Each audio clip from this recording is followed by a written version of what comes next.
Assalamualaikum warahmatullahi wabarakatuh. Bertemu lagi dengan RN Sunarsi.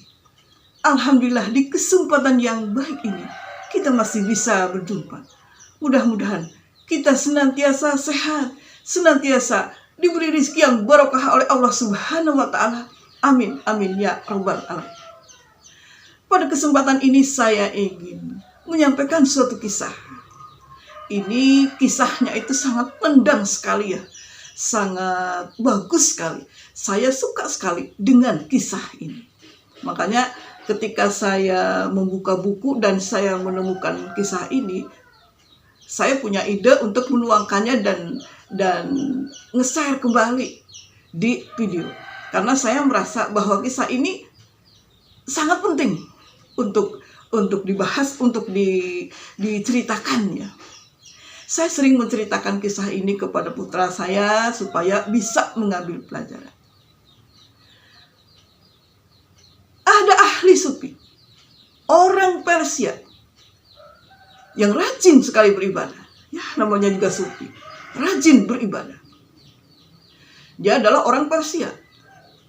Telah menunaikan ibadah hajinya dan beliau ya namanya adalah Ibrahim bin Adam.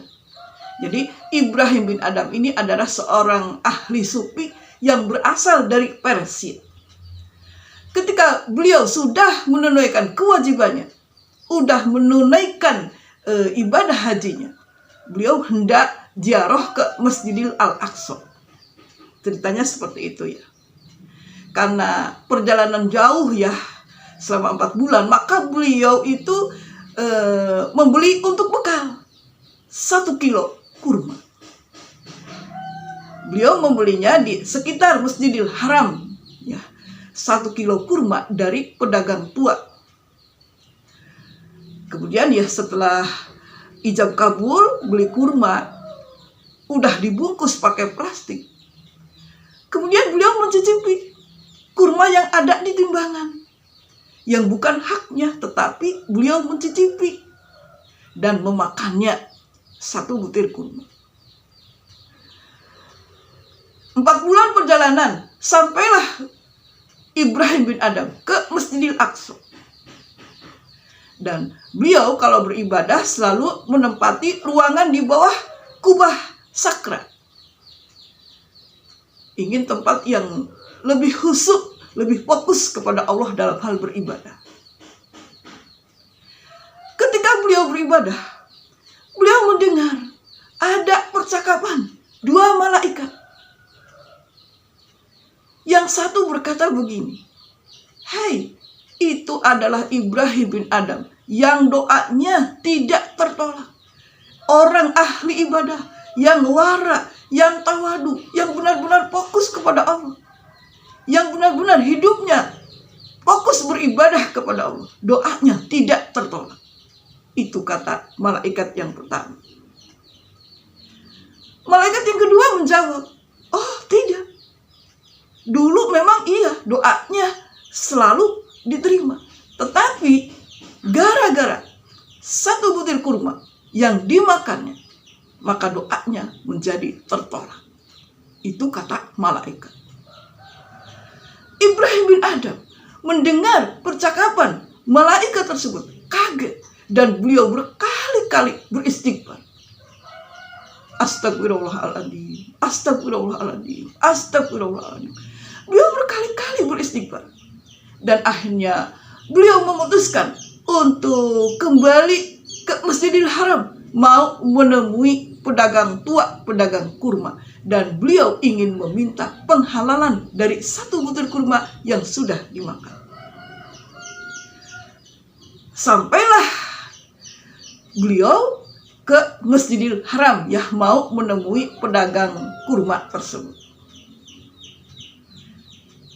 Sesampainya di sana, beliau tidak menemukan pedagang tua, pedagang kurma tersebut. Tetapi beliau hanya menemukan pedagang muda yang berjualan kurma. Lalu Ibrahim bin Adam berkata, "Hai anak muda, saya dulu pernah beli kurma di sini, di bapak tua. Kemana beliau? Anak mudanya menjawab, oh iya, itu adalah ayah saya.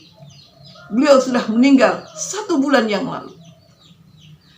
Kemudian Ibrahim bin Adam berkata, innalillahi wa inna ilaihi rajiun. Dan beliau menceritakan kronologinya datang ke situ. Bahwa beliau ingin meminta penghalalan dari 1 butir kurma yang telah dimakan. Anak mudanya menjawab, kalau saya udah menghalalkan Pak 1 butir kurma. Tetapi saya memiliki 11 saudara yang tempatnya berjauhan. Dan saya tidak bisa mengatasnamakan mereka atas kehalalan itu. Silahkan Bapak temui saudara saya yang 11 dan masing-masing berjauhan. Akhirnya dicatatlah alamat 11 saudara tersebut. Dan Ibrahim bin Adam kemudian meminta penghalalan dari 11 saudara dari anak muda tersebut. Akhirnya meskipun berjauhan, selesai juga meminta penghalalan dari keluarga pedagang kurma tersebut. Kemudian Ibrahim bin Adam kembali ke Masjidil Al-Aqsa dan terus beribadah kepada Allah. Dan beliau mendengar percakapan malaikat kembali. Kata malaikat yang satu, itu Ibrahim bin Adam yang doanya tertolak gara-gara makan 1 butir kurma. Malaikat yang satu menjawab, oh tidak, sekarang doanya tidak tertolak karena sudah mendapatkan penghalalan dari keluarga pedagang kurma. Dari kisah ini ada beberapa poin yang harus kita cermati ya. Poin yang pertama bahwa sekecil apapun barang, kalau memang tidak halal, tidak harus kita konsumsi. Taruhlah seperti 1 butir kurma, kecil 1 butir kurma, tetapi doa kita tertolak.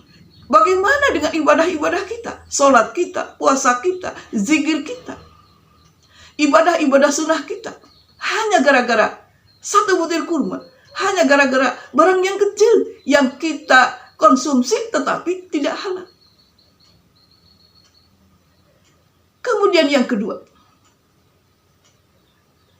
barang yang kecil aja, kalau memang itu haram, kita harus minta penghalalan dari keluarganya. Seperti Ibrahim bin Adam harus minta penghalalan dari 11 putranya, ahli waris pedagang tua. Bagaimana dengan orang-orang yang biasa makan mencuri, dari orang yang mencuri, merampas, merampok, korupsi? Apakah itu harus minta penghalalan dari seluruh bangsa Indonesia kalau memang dia korupsi uang negara? Kemudian poin yang ketiga, sekecil apapun nafkah, yang berarti itu adalah barokahnya, yang harus digarisbawahi adalah barokahnya. Besar, kalau tidak halal, kalau tidak barokah, akan membuat doa kita tertolak. Kemudian poin yang keempat, kalau ibadah kita, doa kita tertolak, tidak dikabul sama Allah, mungkin kita harus introspeksi diri.